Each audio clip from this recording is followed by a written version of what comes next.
is being investigated by the International Criminal Court for war crimes allegedly committed in Darfur.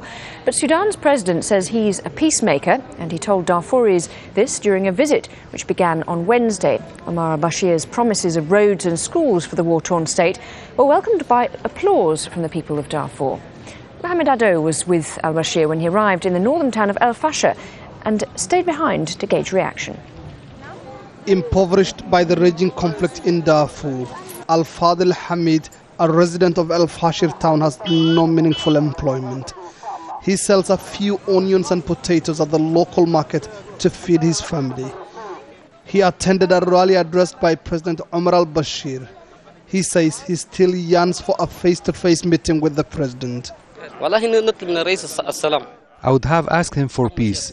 Peace is the most important thing. What we want is for the government and the rebels to sit and talk to solve this problem. Colorful rallies, music and merriment marked President Bashir's visit to Darfur. In a mass of state-orchestrated fervor, he danced to patriotic music in his praise, in sheer defiance to those accusing him of war crimes in Darfur.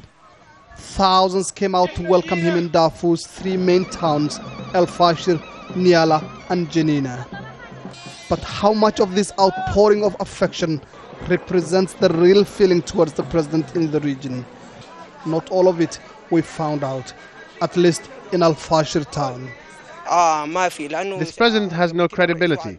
He makes many promises and never delivers. The ICC's decision reflects the situation on the ground. There's no hope for peace under these circumstances. We need urgent development. So there is a lot of promises they made by the government. So this time there is no time for the promises. So I need an urgent solution. Sources here say that government officials transported numerous people to the venue of the rally. Others also attended just for curiosity and to see in person their much talked about leader.